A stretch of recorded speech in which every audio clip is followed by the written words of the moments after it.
Praise the Lord. पिता परमेश्वर का फिर से एक बार मैं धन्यवाद करती हूँ कि पिता परमेश्वर ने आज मुझे फिर से ये मौका दिया है कि मैं परमेश्वर के पवित्र वचनों के साथ में कुछ पवित्र बातों को हम सब पवित्र लोगों के बीच में मैं शेयर करने वाली हो सकूँ। तो हमारा काम सिर्फ शेयर करना नहीं है, बल्कि हमको उसके ऊपर चलना ज़रूरी है। शेयर करने से कोई कुछ भी नहीं होता है, हमको उसके अनुसार अपने जीवन को पूरे तरीके से बदलना है और पूरे तरीके से परमेश्वर के अधीन होकर परमेश्वर की सेवा में लगे रहना है। Praise the Lord. अगर मसीह मंडली, प्रेज द लॉर्ड। आइए हम प्रार्थना करें। धन्यवाद हो पिता, धन्यवाद, धन्यवाद और धन्यवाद और धन्यवाद और धन्यवाद और धन्यवाद देते हैं पिता परमेश्वर, ये पवित्र समय के लिए। पिता परमेश्वर, हम आपको फिर से पिता परमेश्वर एक बार धन्यवाद देते हैं कि आपने पिता परमेश्वर हमें ये दिन दिखाया कि हम फिर से आपके शरण में आ सकते हैं पिता।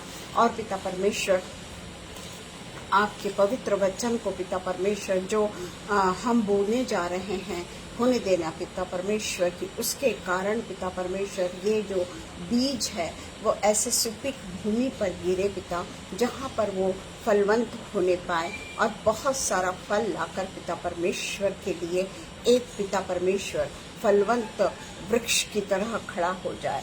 पिता परमेश्वर, हम आपसे प्रार्थना करते हैं कि आज के दिन पिता परमेश्वर जो वचन आपने हमें दिया है वो किसी न किसी उद्देश्य से दिया है पिता परमेश्वर। आपका उद्देश्य केवल पिता परमेश्वर जो बोलने वाला होता है उसके ही लिए होता है पिता परमेश्वर, क्योंकि बोलने वाला कहीं ये ना समझे कि मैं बहुत ज़्यादा पवित्र हूँ और इसलिए मैं परमेश्वर के वचन को बोल रहा हूँ। और इसलिए पिता परमेश्वर, हम आपसे प्रार्थना करते हैं कि जब आज हम परमेश्वर के वचन को अपने मुख से सुनाने जा रहे हैं, होने दीजिएगा पिता परमेश्वर के वचन को सुनाने के पहले आप हमारे पिता परमेश्वर ओठों को छू लीजिए पिता। हमारे ओठों को पवित्र करिए, हमारी सोच को पवित्र करिए, हमारे विचार पिता परमेश्वर पूरे तरीके से यीशुमय होने पाए पिता। हमारा चाल चलन यीशु मसीह के समान होने पाए, हमारा बोलना, हमारा हर प्रकार का व्यवहार यीशु मसीह को जो दर्शाता है वैसा होने पाए पिता परमेश्वर। हम बहुत बहुत धन्यवाद देते हैं पिता परमेश्वर आज के दिन के लिए कि आज का दिन पिता परमेश्वर आप ही के कारण हम पिता परमेश्वर के वचनों को बोकर और वो वचनों के अनुसार फलवंत होने पा रहे हैं। इसलिए हम पिता परमेश्वर का जो जिंदा परमेश्वर है उनका धन्यवाद करते हैं पिता परमेश्वर। और हम प्रार्थना करते हैं पिता परमेश्वर, जो बीमार हैं पिता परमेश्वर, बहुत ज़्यादा तकलीफ में है पिता परमेश्वर, खास करके पिता परमेश्वर हम पिता परमेश्वर उस बच्चे के लिए प्रार्थना करते हैं जो हमारे भांजों का दोस्त है और हमारे घर में पूरे तरीके से हमारे मेंबर की तरह है पिता परमेश्वर।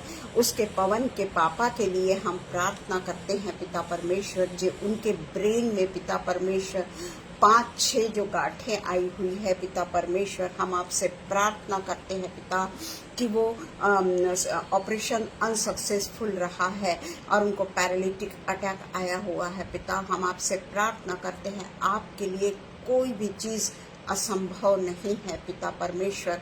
हम आपसे प्रार्थना करते हैं पिता कि उन्हें पूरी तरीके से चंगाई दीजिए, कहीं पे भी उनके शरीर पर कोई भी विपरीत असर ना होने पाए पिता, और वो पूरे तरीके से चंगे होकर उनका पैरालिसिस भी चंगा हो जाए और वो अपने घर में वापस जाने वाले हो सके और परमेश्वर की स्तुति करने वाले हो सके। हम पिता परमेश्वर विशेषकर आज हम हमारी बेटी के सास के भी लिए प्रार्थना करते हैं पिता परमेश्वर, जो हॉस्पिटल में एडमिट है और उन्हें भी पिता परमेश्वर ब्रेन का ट्यूमर के रूप में कुछ प्रॉब्लम है और वो भी काफ़ी पिता परमेश्वर ICU में हैं। आपसे हम प्रार्थना करते हैं पिता, आप उनके साथ होइए, उन्हें पूरी तरीके से चंगाई बख्श दीजिए पिता और होने दीजिए पिता परमेश्वर कि वो पूरी तरीके से चंगी होकर जो डॉक्टर प्रिकॉशन लेने को कहते हैं वो प्रिकॉशन वो लेने वाली हो सके पिता परमेश्वर, और वो पूरे तरीके से ठीक हो जाए, पूरे तरीके से स्वस्थ हो जाए और परमेश्वर की महिमा करने वाली हो सके पिता परमेश्वर। हम ये दोनों के लिए और जितने भी पिता परमेश्वर जिन्हें हम नहीं जानते उन सब के लिए हम प्रार्थना करते हैं यीशु मसीह। बहुत ही गिड़गिड़ाहट के साथ में आपके पवित्र लहू को उन पर छिड़कते हैं पिता परमेश्वर, और सब के लिए हम चंगाई की प्रार्थना करते हैं। और वो भी पिता परमेश्वर 10% हम आपसे नहीं मांगते, 90% हम आपसे नहीं मांगते, 99% हम आपसे नहीं मांगते, क्योंकि हम तो परिपूर्ण परमेश्वर के पास में आए हैं। 100% जो जीवता परमेश्वर है उसके पास में हम आए हैं, और हम जानते हैं कि हमारी प्रार्थना का उत्तर आप हाँ और आमीन में ही देते हैं। और आप ये जितने भी प्रियजन हैं जो बीमार हैं, जो तकलीफ में हैं, जो आईसीयू में हैं, जो अपने घर में तड़प रहे हैं, उन सब को पिता परमेश्वर हम आपके पवित्र पवित्र छत्र छाया में रखते हैं। अब प्रार्थना करते हैं पिता, नाम बनाम इनको पिता परमेश्वर चंगाई दीजिएगा पिता परमेश्वर। हम पिता परमेश्वर हमारे चर्च की जो दोरकास सिस्टर है उनके भी लिए प्रार्थना करते हैं पिता, जो पिता परमेश्वर एजेड होम में हैं, उनके साथ होइए, उन्हें पूरे तरीके से स्वस्थ रखिए पिता, और होने दीजिए कि वो पूरे तरीके से पहले जैसे जीवन को प्राप्त करने वाली हो जाए। ये सारी विनती को पिता हम आप ही के प्रिय पुत्र यीशु मसीह के नाम से मांग लेते हैं, क्योंकि हम जानते हैं कि हमारे पिता ने हमारी प्रार्थना का उत्तर हाँ और आमीन में दिया है, इसलिए उन्हें हम एडवांस में धन्यवाद करते हैं। और ये प्रार्थना को हम हमारे प्रिय प्रिय और एकमात्र जीवते खुदावंद यीशु मसीह के नाम से मांग लेते हैं। सुनिए और कबूल करिए। आमीन आमीन। धन्यवाद हो आग्रमसी मंडली, धन्यवाद हो विनी। Praise the Lord everyone. आज का हम एकदम से अनुपम भैया और शबनम के लिए मैं प्रार्थना करना भूल गई हूँ, पर फिर भी मैं उन लोगों के लिए सारी आशीषों को परमेश्वर से मांग लेती हूँ, क्योंकि सब लोग मिलकर जब किसी एक व्यक्ति दो व्यक्ति के लिए प्रार्थना करते हैं वो प्रार्थना हाँ और आमीन में पूरी होती है। उनके काम को परमेश्वर और ज़्यादा आशीषित करे, और ज़्यादा उनके आशीषों को जो उनके कारण लोग पाते हैं वो सारे के सारे परमेश्वर के नाम से, यीशु मसीह के नाम से ये दोनों कपल को बहुतायत से आशीष दें। प्रेज द लॉर्ड ग्रेस दीदी, प्रेज द लॉर्ड शबनम। आज का जो हमारा विषय है वो है, is water baptism a command from God? Is water baptism a command from God? ये इसके ऊपर आज हम थोड़ी चर्चा करने जाएंगे। तो ये जो वाटर बैप्टिज्म के लिए जो आदेश दिया गया है, जो कमांड दिया गया है, क्या ये परमेश्वर की तरफ से है? जी हाँ, ये पूरे तरीके से परमेश्वर की तरफ से हमको एक कमांड है, हमको एक आज्ञा दी गई है वाटर बैप्टिज्म के लिए। तो हम देखते हैं कि यीशु मसीह को जो सारी बातें स्वर्गीय पिता की ओर से प्राप्त होती थी, जब वे इस दुनिया में आए थे, जब वे इस दुनिया में मनुष्य के रूप में आए थे, उस समय भी सारे कमांड और सारी बातें उनके स्वर्गीय पिता की ओर से, स्वर्ग में से उनके द्वारा उन्हें सारी बातें बतलाई जाती थी, उन्हें सारी बातें का कही जाती थी। क्योंकि हम देखते हैं कि जब वो अपने चेलों के साथ में गए थे और एकांत में चले गए थे, तब वहाँ उन्होंने यीशु मसीह को और परमपिता परमेश्वर के साथ में बातें करते हुए देखा था। वो परमपिता परमेश्वर को तो नहीं देख पाए थे, परंतु उस तरीके से वहाँ पे जो उजियाला हो गया था, जो प्रकाशमान हो गया था, उसको देख के उन्होंने कहा था कि यहीं पर हम 3 डेरे डाल लेते हैं और यहीं हम पवित्र पवित्र परमेश्वर की छत्र छाया में रहते हैं। तो हम देखते हैं कि सारा जो गाइडेंस जो प्राप्त होता था, यीशु मसीह को जितना भी गाइडेंस प्राप्त होता था वो अपने पिता की ओर से होता था। और आज हम जो इस पृथ्वी लोक में रहते हैं, आज जब हम कई कठिनाइयों से, ऐसा नहीं कि मनुष्य कठिनाइयों से नहीं गुजरता है, और हम तो ये बातों को पूरे तरीके से मैं 100% इस बात के लिए श्योर हूँ, जो मेरे जिंदगी में होता है, जो मेरे साथ में होता है, कि जितनी भी परेशानियां अगर हम पर आती है ना, थोड़े समय के लिए हम शुरू में हिल जाते हैं। शुरू से हम परमेश्वर से कहते हैं कि परमेश्वर, ये परिस्थितियों से मैं कैसे लड़ूंगा।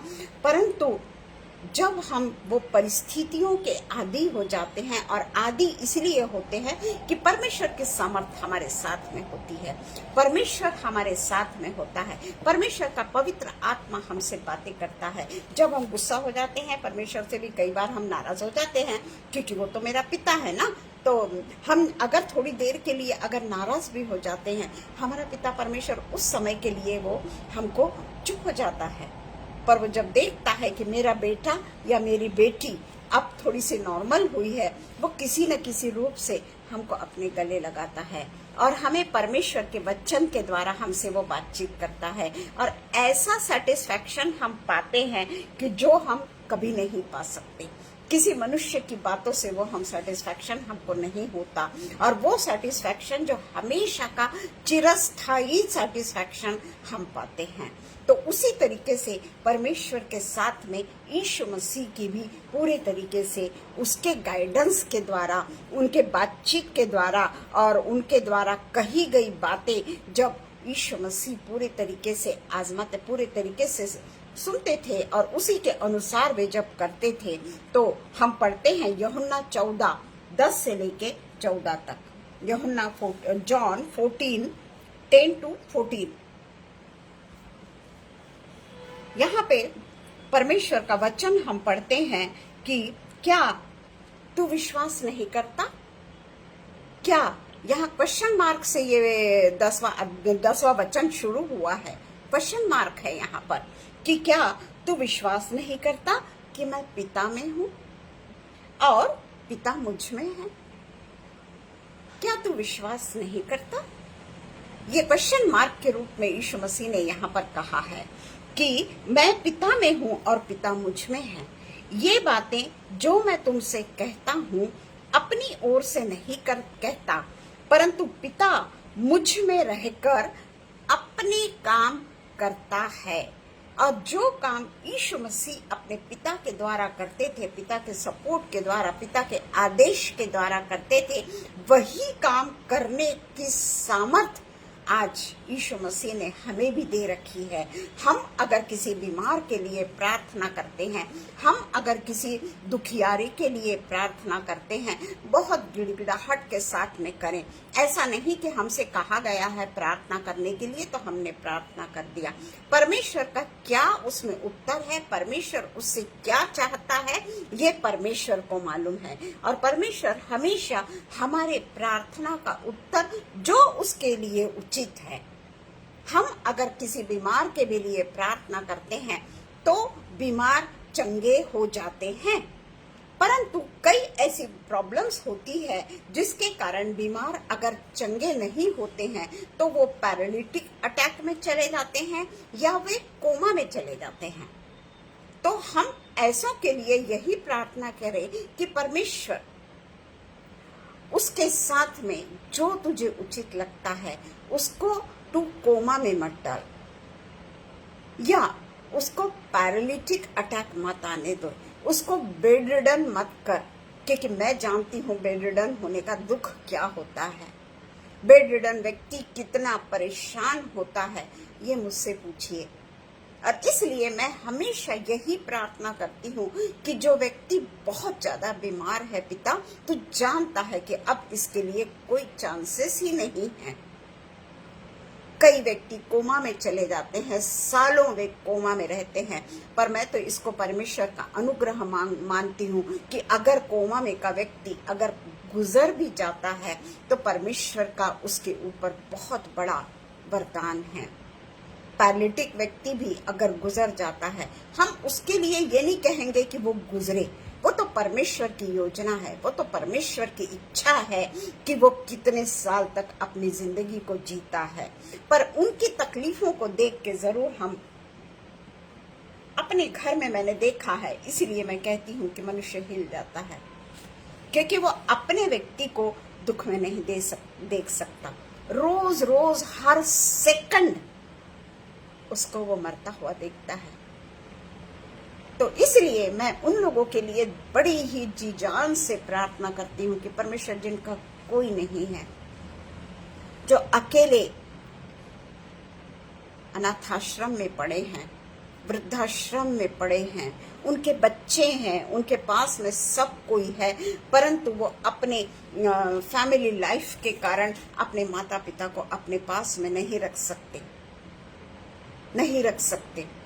और इस कारण उन्हें ऐसी जगह पे, चाहे वो पेड़ ही क्यों ना हो, ऐसी जगह पे उनको रखना पड़ता है जहां वो अपने माता पिता को रखते हैं। हालांकि उनकी जैसे वो फॉरेन में अगर हो तो और भी मुश्किल है। तो यहाँ पर परमेश्वर कहता है कि क्या तू विश्वास नहीं करता कि मैं पिता में हूँ और पिता मुझ में है। ये बातें जो मैं तुमसे कहता हूँ अपनी ओर से नहीं कहता, परंतु पिता मुझ में रहकर अपने काम को करता है। मेरा विश्वास करो कि मैं पिता में हूँ और पिता मुझ में है, नहीं तो कामों ही के कारण मेरा विश्वास करो। क्या कहना चाहिए? एक जीवित खुदावन हमसे रिक्वेस्ट कर रहा है, एक जीवता परमेश्वर हमसे रिक्वेस्ट कर रहा है, जिसने अपने स्वर्गीय निवास स्थान को छोड़कर पृथ्वी पर आया केवल हमारे पापों की क्षमा के लिए। वो तो पापी नहीं था, वो तो दोष रहित था, वो पाप रहित था, परंतु फिर भी हमारे गुनाहों के लिए वो इस दुनिया में आया, हमारे पापों के लिए इस दुनिया में आया और हमसे रिक्वेस्ट कर रहा है, एक रिक्वेस्ट करता है कि मेरा विश्वास करो कि मैं पिता में हूं और पिता मुझ में है, नहीं तो कामों ही के कारण मेरा विश्वास करो। आज भी हमने परमेश्वर के ये वचन को पढ़ा, हम कई बार ये वचनों पर से गुजर जाते हैं, पर आज भी परमेश्वर मुझसे पूछता होगा। मुझे आवाज नहीं आती उसकी, मैं अपने में इतनी ज्यादा मगन हो जाती हूँ कि मुझे उसकी आवाज नहीं आती कि अब तो विश्वास कर ले, अब तो विश्वास कर ले कि मैं तुझ में हूँ और तू मुझ में बनी हुई है। पर हम पूरे तरीके से थोड़ा सा सिचुएशन हमारी बिगड़ गई तो हम तुरंत क्रोधित हो जाते हैं परमेश्वर पे। क्रोधित नहीं भी होते होंगे तो थोड़ा सा ब्लेम दे देते हैं, नहीं तो कामों ही के कारण मेरा विश्वास करो। कितने आश्चर्य कर्म उसने हमारे जीवन में किया है, ये अगर हम सोचे ना, हम उसको गिन भी नहीं सकते। कई 24 घंटों में वो हम पर कितने आश्चर्य कर्म करता है, यह हमें दिखता भी नहीं। कई बार वो हमें इस तरीके से बचा लेता है कि हमको पता भी नहीं चलता कि अभी मेरा क्या होने वाला था। वो अपनी मजबूत बाहों में हमको उठा के रख लेता है, हमको सबको सहारा देता है। मत्ती 28 का 18 से 20, मत्ती 28 18 से 20। हमारे पास में समय कम पड़ जाता है क्योंकि परमेश्वर का वचन ही ऐसा होता है कि जिसे हम समझाते नहीं हैं, बल्कि वो अपने पर सोचते हैं हम, और इसलिए वो समय हमको नहीं पूछता है। मत्ती का 28 18 से 20, मत्ती 28 18 से 20, उसमें लिखा हुआ है, यीशु ने उनके पास आकर कहा, यहाँ पर भी कहा, क्योंकि वो मरे हुओं में से जी उठा है और चेलों ने उस पर विश्वास नहीं किया। चेले अभी भी छुप कर बैठे हुए हैं, चेले अभी भी अपने पुराने काम की ओर निकल चुके हैं कि हम अब क्या करें। तब यीशु ने उनके पास आकर कहा कि स्वर्ग और पृथ्वी का सारा अधिकार मुझे दिया गया है, इसलिए तुम जाओ, सब जातियों के लोगों को चेला बनाओ। जातियों के लोग यानी ऑल नेशंस के बारे में कहा है, और उन्हें पिता और पुत्र और पवित्र आत्मा के नाम से बपतिस्मा दो। इसमें ये नहीं है कि तुम किसी प्रिस्ट के द्वारा या हम जैसे जिस तरीके से आज हम देखते हैं कि हम पास्टर्स के जरिए कोई जो चुने हुए जो लोग हैं उनके द्वारा हम बपतिस्मा लेते हैं। पर यहाँ पे लिखा है कि तुम जाओ, यानी अपने चेलों से कहा कि जाओ और सब नेशंस के लोगों को अपना चेला बनाओ और उन्हें पिता और पुत्र और पवित्र आत्मा के नाम से बपतिस्मा दो। उनको चेलों को कहता है और उन्हें सब बातें जो मैंने तुम्हें आज्ञा दी है मानना सिखाओ, और देखो मैं जगत के अंत तक सदैव तुम्हारे संग रहूंगा। यानी जगत के अंत तक, ये यानी एक एक वाक्य उनका देखिए, यीशु मसीह का एक एक वाक्य के देखिए, जगत के अंत तक मैं सदा तुम्हारे साथ रहूंगा, ना तो मैं तुझे कभी छोड़ूंगा और ना तो मैं तुझे कभी त्यागूंगा। उसने जो कहा सो कहा। तो इसलिए हम देखते हैं कि मरकुस 16 से 18 भी देख लेंगे हम। मरकुस का 16वां अध्याय 16 से लेके 18 तक हम देखेंगे। जो विश्वास करे और बपतिस्मा ले उसी का उद्धार होगा। ये कमांडमेंट है। बैप्टिज्म ये हमारे लिए एक यीशु मसीह परमेश्वर की ओर से एक आज्ञा है, एक आज्ञा है ये।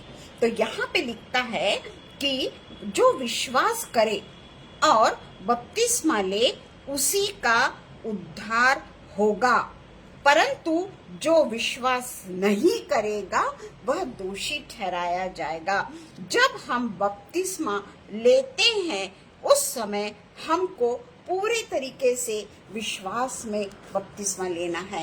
ये नहीं कि उसने बपतिस्मा लिया, इसने बपतिस्मा लिया, मैं भी ले लेता हूँ। ये कोई खिलवाड़ नहीं है। ये यीशु मसीह हमारे परमेश्वर की तरफ से हमको एक आज्ञा है, और इसलिए हमको बपतिस्मा लेना, विश्वास करने वालों में, जो बपतिस्मा लेगा विश्वास करने वालों में ये चिन्ह होंगे कि वे मेरे नाम से दुष्टात्माओं को निकालेंगे। नंबर 1, दुष्टात्मा को निकालेंगे। नंबर 2, नई नई भाषा बोलेंगे। नंबर 3, सांपों को उठा लेंगे, और यदि वे प्राण नाशक वस्तु को पी भी जाए, नंबर 4, तो भी उनकी कुछ हानि ना होगी। वे बीमारों पर हाथ रखेंगे और वे चंगे हो जाएंगे। आज मेरे पिता ने हमको इतनी सामर्थ्य दी है, इतनी ताकत दी है, हमें प्रार्थना करने का इतना, सबको चाहे वो अच्छे अच्छे वर्ड बोले, चाहे वो सिंपल लैंग्वेज में प्रार्थना करे, टूटी फूटी लैंग्वेज में प्रार्थना करे, परमेश्वर को सब समझ में आता है। मनुष्य हंसेगा कि उसको तो बोलना नहीं आता, वो तो तोतलाता है, या वो जो बोलता है वो हमें नहीं समझ में आता, वो तो क्या बोलना चाहता है ये हम समझते ही नहीं। पर ये मनुष्य करता है, मनुष्य लोगों पे नुक्ताचीनी करता है, पर मेरा पिता सब चीजों को समझता है। हर बातें, कोई भी टूटी फूटी लैंग्वेज में बात करो, किसी को बात करना नहीं भी आता है, उसके अंतर आत्मा से जो आवाज निकलती है ना, वो परमेश्वर तक पहुंच जाती है। तो इसलिए उन्हें वो सारी बातें मानना सिखाओ जो परमेश्वर ने हमें आज्ञा दी है। ये हमारे लिए बेहतरीन उत्तर है यीशु मसीह के तरफ से। ये हमारे को एक बेहतरीन उत्तर है कि मैं जगत के अंत तक सदा सदा सदा सदैव तुम्हारे संग रहूंगा। ये प्रॉमिस है यीशु मसीह का, ये प्रॉमिस है हमारे पिता परमेश्वर का कि ना तो मैं तुमको कभी छोड़ूंगा और ना ही मैं तुमको कभी त्यागूंगा। हमारे प्रिय लोग हमको छोड़कर चले जाते हैं, हमारे प्रिय लोग हमको त्याग देते हैं, क्योंकि वो सांसारिक हैं, है ना, वो सांसारिक है। पर मेरा जो परमेश्वर है वो सांसारिक नहीं है, वो तो हम लोगों को पूरे तरीके से उद्धार की योजना उसी के द्वारा हमने प्राप्त की है। हम जल्दी जल्दी बोलेंगे 6:30। बहुत जरूरी है कि हमारे विश्वास के द्वारा ही हमें बपतिस्मा लेना। कई लोग कहते हैं कि क्या हम बपतिस्मा नहीं ले तो हमारा उद्धार नहीं होगा, पर यहाँ हमने पढ़े कि पिता, पुत्र और पवित्र आत्मा के नाम से बपतिस्मा लेना है। हमें कोई ऐरे गैरे किसी के साथ में किसी के नाम से नहीं लेना है, बल्कि हमको पिता, पुत्र और पवित्र आत्मा के नाम से हमको बपतिस्मा लेंगे, क्योंकि हम पूरे तरीके से जो परमेश्वर की आज्ञा है उसके अनुसार हमको बपतिस्मा लेना जरूरी है। हमारे लिए विश्वास के द्वारा ही हमें अनंत जीवन प्राप्त होता है। हम देखते हैं यीशु मसीह ने कहा है कि विश्वास के द्वारा ही हमको अनंत जीवन की प्राप्ति होती है। केवल यीशु मसीह पे हमको विश्वास रखना है। ऐसा भी नहीं कि कितने सारे नाम याद रखूं भाई, मैं बहुत सारे नाम रहते ना, कैसे याद रखेंगे हम? उसमें से एक अगर नाराज हो गया तो? पर हमारे लिए वो सब नहीं है। हमारे लिए केवल और केवल हमारा यीशु मसीह है। परंतु जो विश्वास नहीं करता वह दोषी ठहराया जाता है। जरूरी ये है कि हम अपना परीक्षण स्वतः करें। ऐसा नहीं कि हम अपना परीक्षण नहीं कर, हम दूसरों का परीक्षण कैसे करते हैं कि उसने मेरे साथ में ऐसा क्यों किया, उसने मेरे साथ में वैसा। एकदम हमारा ईगो हर्ट होता है, एकदम हमारा ईगो हर्ट होता है और हम रिवेंजफुल एक्टिविटीज में चले जाते हैं, रिवेंजफुल एटीट्यूड में चले जाते हैं। हम ये नहीं जानते कि मैं तो परमेश्वर का काम कर रही हूँ, या मैं परमेश्वर का काम कर रहा हूँ, या मैं परमेश्वर के लिए लोगों को इनवाइट कर रहा हूँ और वे परमेश्वर का वचन बोलेंगे भाई। और आप उनको इसीलिए इनवाइट करते हो कि आप खुद चाहते हो कि आपके पेज में खुदा का वचन कंटिन्यूअली चलता रहे, है ना? तो इसलिए हम देखते हैं कि हम अपना परीक्षण खुद करें कि क्या हम संपूर्ण रूप से परमेश्वर पर विश्वास रखते हैं। और हम अपना परीक्षण कर सकते हैं। जब हम दूसरों का परीक्षण कर सकते हैं तो क्या मैं अपना परीक्षण खुद न करूं? क्योंकि हमको अपने में दोष नहीं दिखाई देता। ये मनुष्य प्राणी की आदत है, उसे अपने में कभी दोष नहीं दिखाई देता और वहीं से वो पाप में चला जाता है। या हम अपने खुद पर ज्यादा विश्वास करते हैं, अपने आप पर, हमारी शोहरत पे, हमारे धन पे, हमारे दौलत पे, हमारी सुंदरता पे, हमारे घर पे, हमारे मटेरियलिस्टिक जितनी भी चीजें हमारे पास में हैं उस पर हम ज्यादा भरोसा करते हैं। मेरी कार खराब हो गई, मेरा ऐसा हो गया, मैंने ये कार ली, इसके बाद में मुझे और बड़ा कुछ तो भी लेना है। हो सकता है लोगों के पास में कुछ दिनों के बाद में अपने खुद के फ्लाइट आ जाएगी, प्लेन हो जाएगा सबके पास है, तो हम वो भी लेंगे। परंतु ये जो सारी चीजें हैं ये अपनी अपनी शारीरिक क्षमता के अनुसार लोग करते हैं। शारीरिक क्षमता के अनुसार ही हमको करना है, कहीं कंपटीशन नहीं, कहीं कंपैरिजन नहीं।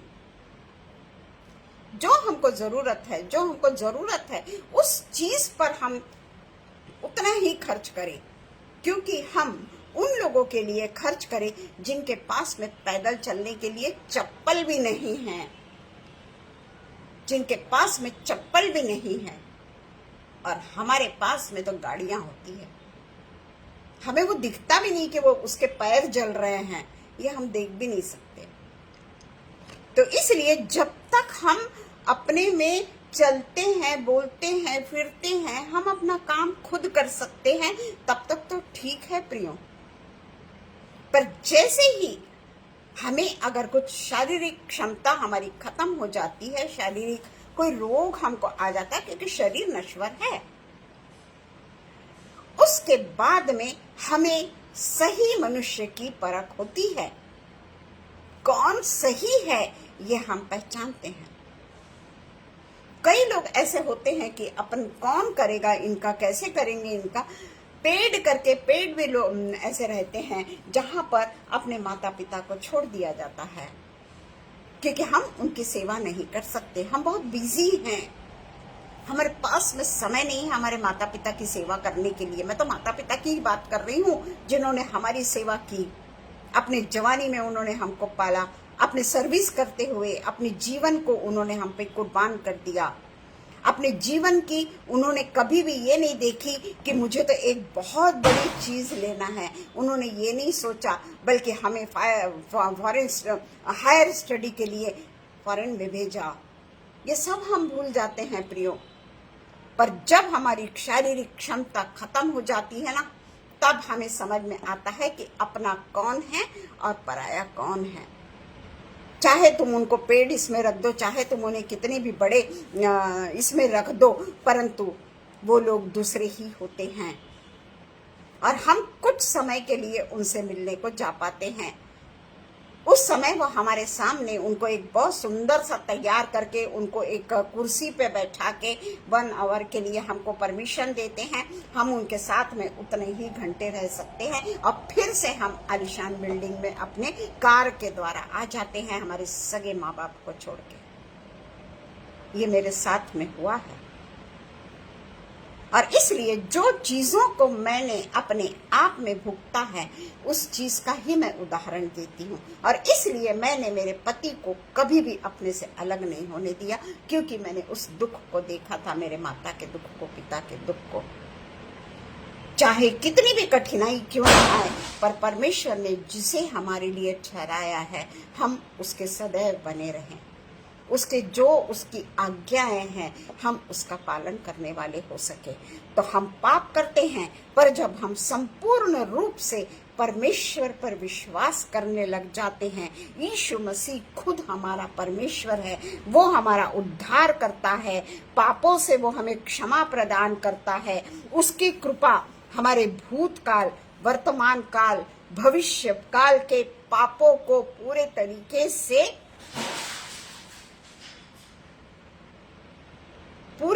से माफ करता है। वो हमें पूरे तरीके से वो हमें माफ करता है। वो जानता है हमारे भविष्य काल में हम क्या करने वाले हैं। यीशु मसीह हमारा पिता परमेश्वर सब कुछ जानता है कि हम भविष्य में अपने घर वालों के साथ में कैसा व्यवहार करने वाले हैं।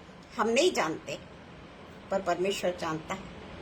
और इसलिए ये सब चीजों के लिए हम रोमन्स 6:1 देखेंगे। हम ज्यादा नहीं रोमन्स पढ़ सकेंगे, क्योंकि पूरा रोमन्स जो है वो पढ़ने लायक है। रोमन्स का 6वां अध्याय सचमुच में पढ़ने लायक है, क्योंकि रोमन्स का 5वां अध्याय का आखिरी वचन जो है वो यहाँ से खत्म होता है।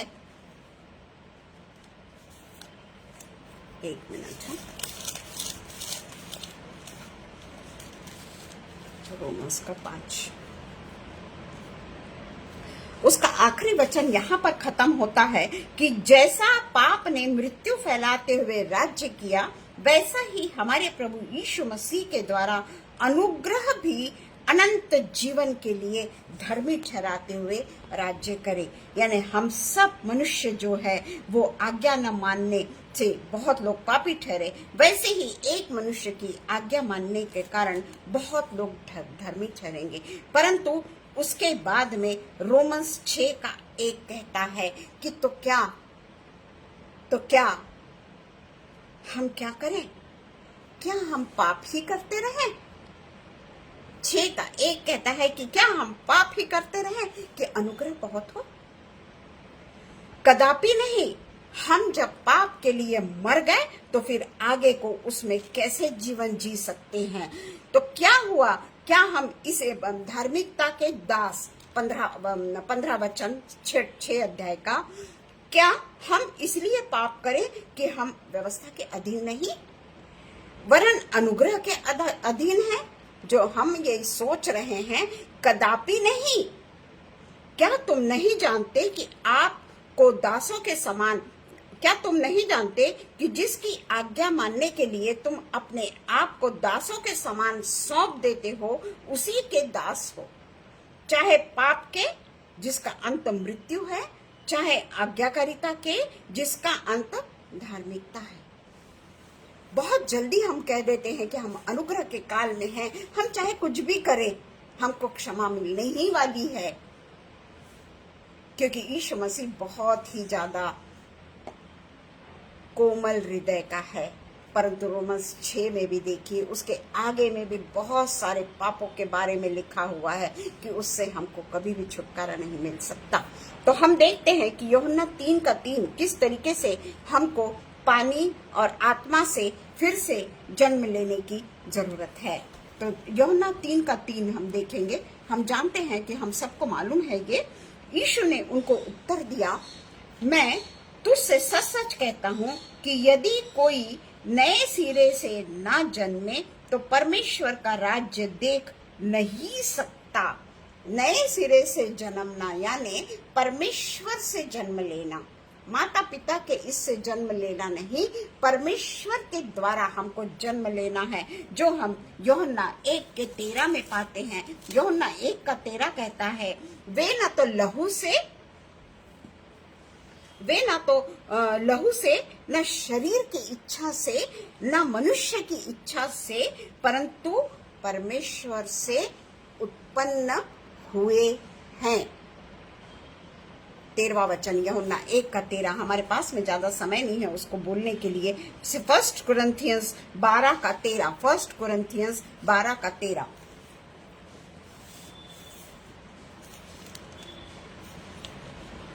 मेरे पास में ये लिखा नहीं है, परंतु वो भी मैंने देखा इसको।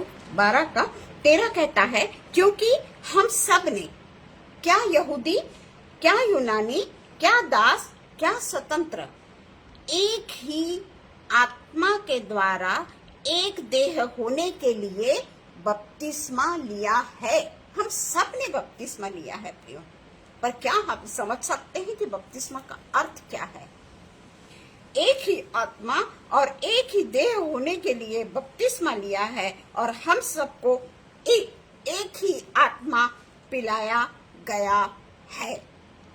आत्मा में हमको नया जन्म लेना है। हम वो निकोदेमुस का हम अच्छी तरीके से जानते हैं, परंतु यीशु मसीह जो वहां पर कह रहे हैं वो आत्मा से जन्म लेना है हमको। शरीर, प्राण और आत्मा, ये 3 अलग अलग, पर यहाँ पे हमको अब आत्मा में जन्म लेना जरूरी है। बपतिस्मा तो हमारा हो गया, पर क्या हम बपतिस्मा के मतलब को समझते हैं? हम कई लोग पानी में, जैसे बैप्टिज्म जो होता है वो जिस तरीके से यीशु मसीह को यरदन नदी में बपतिस्मा दिया गया था, यरदन नदी के किनारे नहीं दिया गया था, स्प्रिंकलिंग नहीं था, पर उनका यरदन नदी में बपतिस्मा हुआ था। पूरे तरीके से अपने पुराने मनुष्यत्व को हम वो पानी में डाल देते हैं और पूरे तरीके से नया जीवन को हम प्राप्त करते हैं। आत्मिक जीवन, हाँ, शारीरिक जीवन हमने छोड़ दिया है पानी में, शारीरिक आकांक्षाओं को हमने पानी में छोड़ दिया है, पर हमारी शारीरिक आकांक्षाएं हमसे दूर नहीं जाती, वो अलग विषय है। परंतु यूहन्ना 3:3 कहता है, पानी और आत्मा से फिर से जन्म लेने के लिए हमको अपने पुराने शरीर को दफनाना है।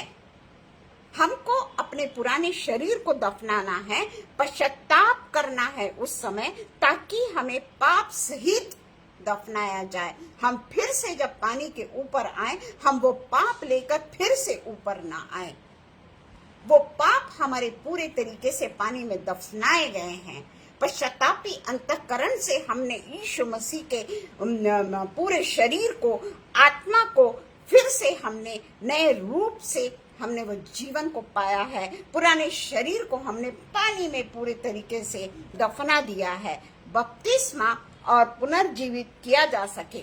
बपतिस्मा यानी हमारा पुनर्जीवन, हम पुनर्जीवित होते हैं, पवित्र आत्मा को हम प्राप्त करते हैं। सुसमाचार का पालन करना चाहिए, उसके बाद से हमारा जीवन पूरे तरीके से नया हो जाना चाहिए, क्योंकि हमारा पुराना मनुष्यत्व हमने पूरे तरीके से पानी में छोड़ दिया। हमारा पुराने मनुष्यत्व का हमने पूरे तरीके से नष्ट कर दिया। मैं जो बोल रही हूँ ना, मैं भी वैसी नहीं हूँ। बोलना वाला बहुत सरल है प्रियो, सचमुच में। मैं हमेशा, मेरा हृदय मेरे को कचोटता है कि मैं किस तरीके से बोल लेती हूँ, जबकि मैं जानती हूँ कि मेरा किस तरीके का मेरा व्यवहार है ना, या कैसी हूं मैं।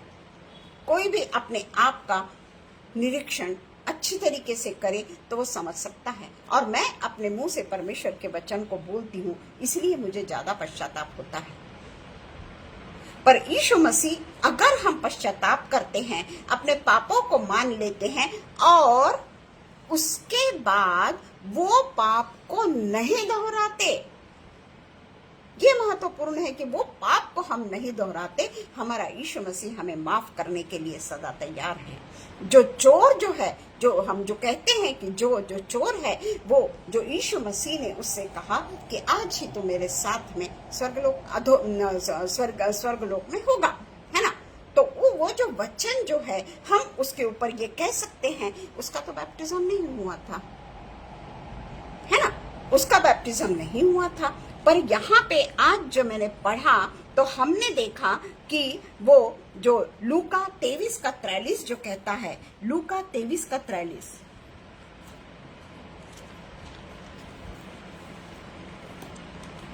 लूका 23:43, टाइम हो रहा है, सॉरी, हाँ, ये मेरे को कंप्लीट तो करना पड़ेगा, थोड़ा शायद टाइम हो जाएगा। लूका 23:43,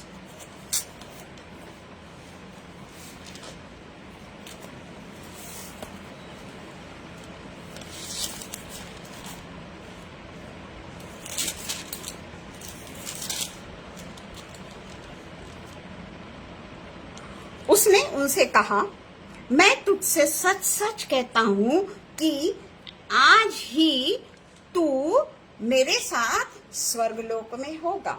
स्वर्गलोक यानी पैराडाइज, स्वर्गलोक यानी पैराडाइज। तो यहाँ पर जो आज मैंने पढ़ा पैराडाइज, स्वर्गलोक के बारे में, आज मैंने देखा कि भाई चोर को जब उसने बपतिस्मा नहीं लिया था, जब उसने ये नहीं किया था, तो क्या वो स्वर्गलोक, क्या वो सचमुच में पूरे तरीके से उद्धार उसका प्राप्त हुआ उसको। तब वहां पे मैंने पढ़ा कि वो नॉट इन हेवन, हेवन में वो नहीं था, वो पैराडाइज में गया। पैराडाइज में कहा गया। यीशु ने नहीं कहा कि क्रिमिनल्स हेवन में जाएंगे। कहीं पे भी यीशु मसीह ने ये नहीं कहा है कि जो क्रिमिनल्स है वो स्वर्गीय देश में जाएंगे। कहीं पे भी नहीं कहा है। तू आज ही मेरे साथ में पैराडाइज में होगा, नॉट इन हेवन। ये बिल्कुल स्पष्ट रूप से वहां पर लिखा हुआ है कि तू आज ही मेरे साथ में पैराडाइज में होगा। क्योंकि वो उसी समय पैराडाइज में, क्योंकि हम जानते हैं कि वो चोर उसी समय पैराडाइज में नहीं गया, क्योंकि यीशु मसीह ने फ्यूचर पैराडाइज, फ्यूचर में जो हम लोग जाने वाले फ्यूचर पैराडाइज के बारे में कहा है, जो हमको मिलता है 2 पीटर 3:13, 2 पीटर 3:13। उसमें परमेश्वर का वचन कहता है, पर उसकी प्रतिज्ञा के अनुसार हम एक नए आकाश और नई पृथ्वी की ओर की आस देखते हैं, जिनमें धार्मिकता वास करेगी। अब इसके बारे में जो हम पढ़ेंगे जल्दी से, क्योंकि मैं इसको आधा इसलिए नहीं छोड़ सकती कि हमको ये याद देखना है कि क्या है। खुद यीशु मसीह भी 3 दिन तक कब्र में थे। हालांकि वे जो काम कर रहे थे अधोलोक में, वो काम करके वो फिर से जीवित हो उठे, पर उस समय वे पैराडाइज में, हेवन में नहीं थे वे 3 दिन तक कब्र में थे। और वहां पर वो अधोलोक में वो जाकर वहां के लोगों को उन्होंने बताया था और वहां के लोगों के साथ में थे। और उसके बाद में, कब्र के बाद में, आफ्टर 40 डेज उनका स्वर्गारोहण हुआ और वे देखते देखते उठा लिए गए। जो प्रेरितों के काम 1, ये हम आखिरी में पढ़ लेंगे, प्रेरितों के काम 1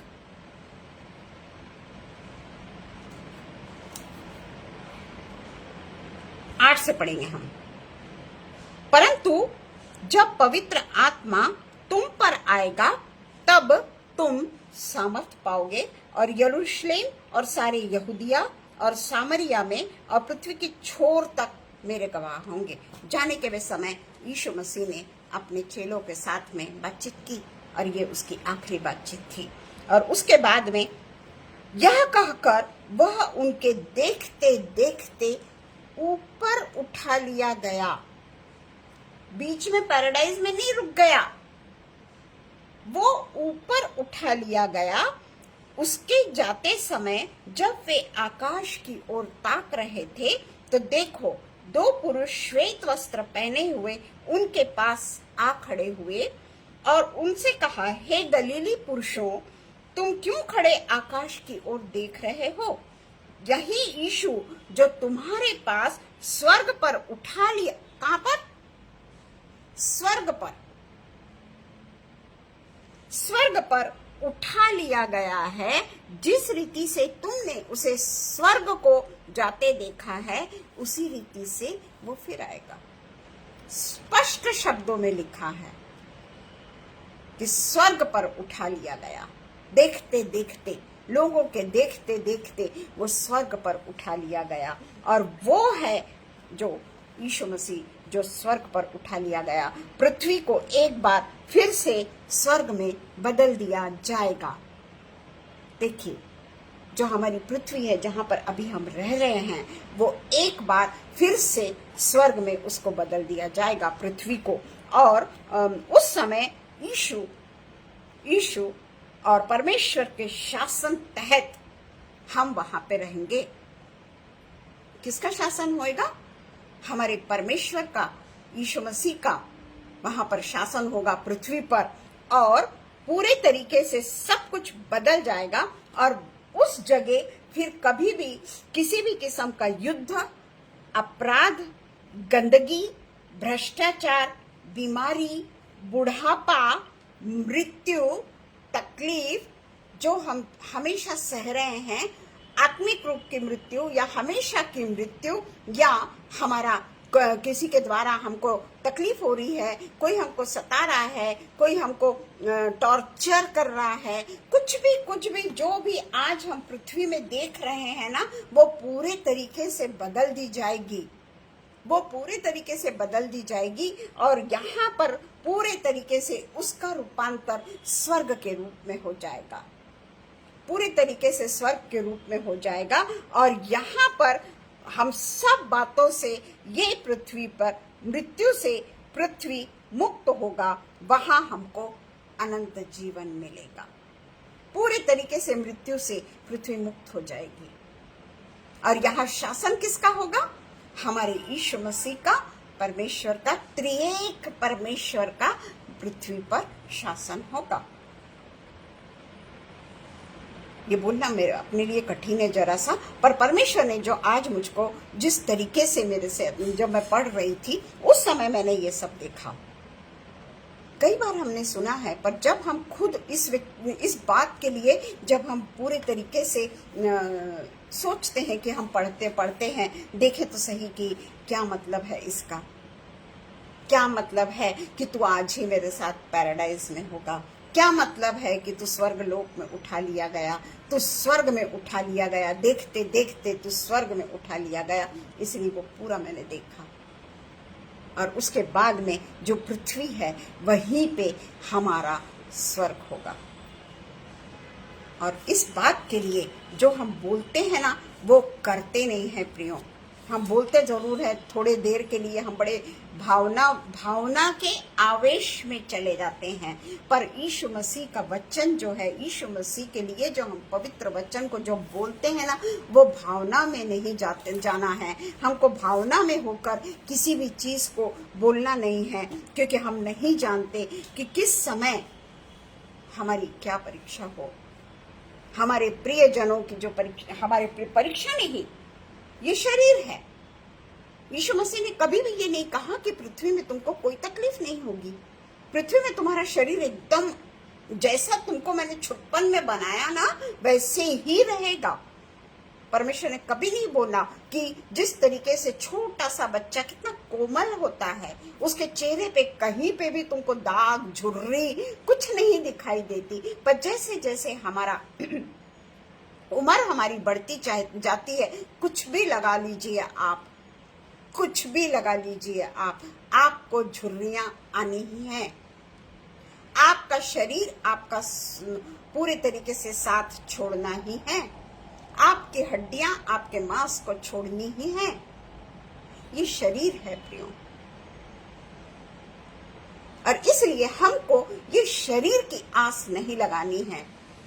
हम जानते हैं आज हम अच्छे दिख रहे हैं, पता नहीं परमेश्वर की इनायत अगर हम पे है, परंतु जो है शरीर का परिवर्तन वो तो होगा, उसको तो हम नहीं रोक सकते। और शरीर के परिवर्तन से क्या घबराना, हमको अगर अपने आप को परिवर्तित करना है, हम हृदय के परिवर्तन को देखें, हृदय के परिवर्तन को हम समझें कि क्या मैं सचमुच में परमेश्वर के भवन में जाने लायक हूँ, क्या मैंने अपने हृदय को सचमुच में बदला है, क्या मैंने सचमुच में अपने हृदय को पवित्र आत्मा को पूरे तरीके से मैंने समर्पित कर दिया है, क्या मैं परमेश्वर मैं हो गई हूँ।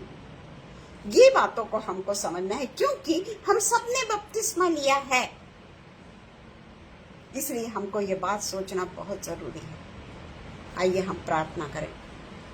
धन्यवाद हो पिता, धन्यवाद हो पिता, धन्यवाद हो पिता परमेश्वर, जो पिता परमेश्वर ऐसी बातें जो हम नहीं समझ पाते, जो ऐसी बातें पिता परमेश्वर जो रोज के दिनचर्या में कभी हमको इतने गहन रूप से हम नहीं समझ पाते पिता परमेश्वर, पर जब हम आपके करीब होते हैं, जब हम आपके नजदीक में बैठते हैं, जब हम आपके वचन को पिता परमेश्वर बड़े लगन के साथ में पढ़ते हैं, पवित्र आत्मा हमारी पिता परमेश्वर पूरे तरीके से मार्गदर्शन करता है।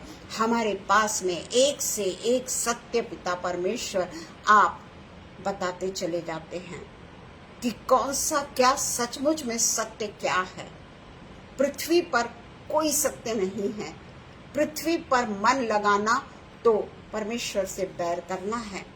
और इसलिए पिता परमेश्वर हमने जो वचन को पढ़ा, जो बैप्टिज्म के बारे में हमने देखा, कई साल पहले हम पूरे तरीके से बैप्टाइज्ड हो गए, परंतु क्या सचमुच में हम यीशु मसीह के नाम से बैप्टाइज्ड हुए हैं?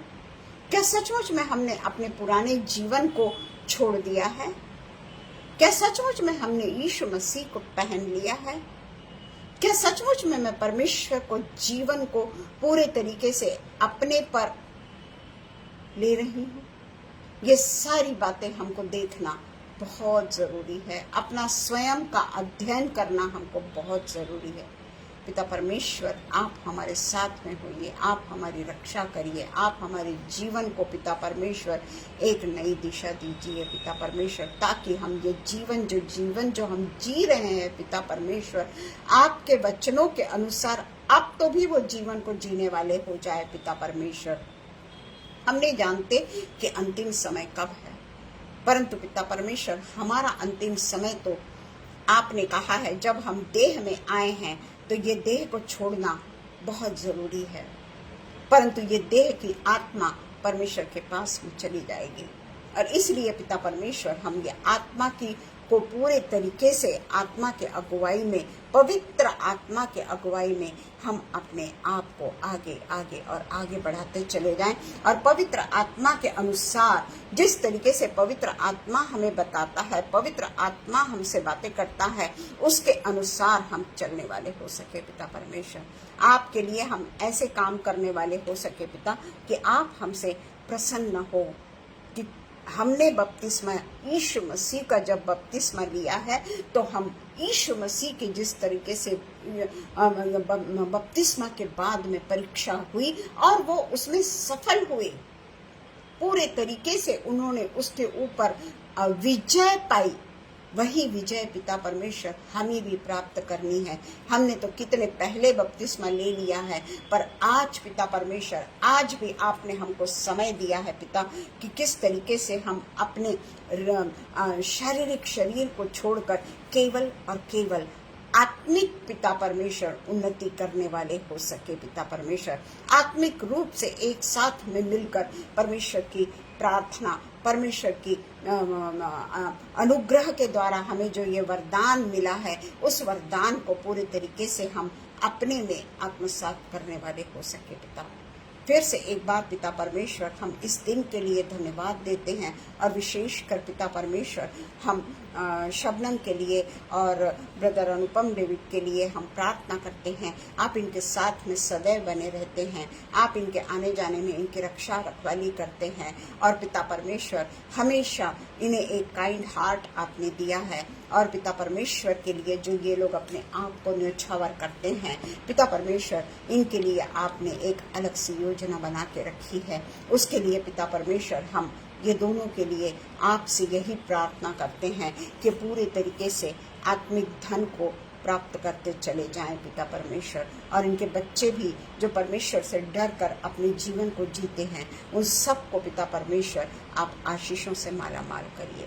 जितने भी पिता परमेश्वर ऑनलाइन यहाँ पर जमे हैं, हर एक को पिता परमेश्वर हम पवित्र आत्मा के दान से पिता परमेश्वर आपके नाम से पिता परमेश्वर आशीषित करते हैं पिता। आपका आशीर्वाद हम सब पे सदा के लिए बना रहे पिता। और आज के दिन के लिए हम आपको पूरे तरीके से समर्पित होकर आपको धन्यवाद रूपी बलिदान चढ़ाते हैं, और ये प्रार्थना हम एकमात्र जीवित यीशु मसीह खुदावंत के नाम से मांग लेते हैं। सुनिए और कबूल कीजिए। आमीन पिता, आमीन, आमीन। थैंक यू वेरी मच, बहुत बहुत धन्यवाद हो। सब हम एक दूसरे के लिए यही प्रार्थना करें, जो भी हमने परमेश्वर के वचन में पढ़े, कि परमेश्वर हमें सचमुच में आत्मिक रूप से बलवंत करता चला जाए। प्रेज़ द लॉर्ड, आमीन। Thank you.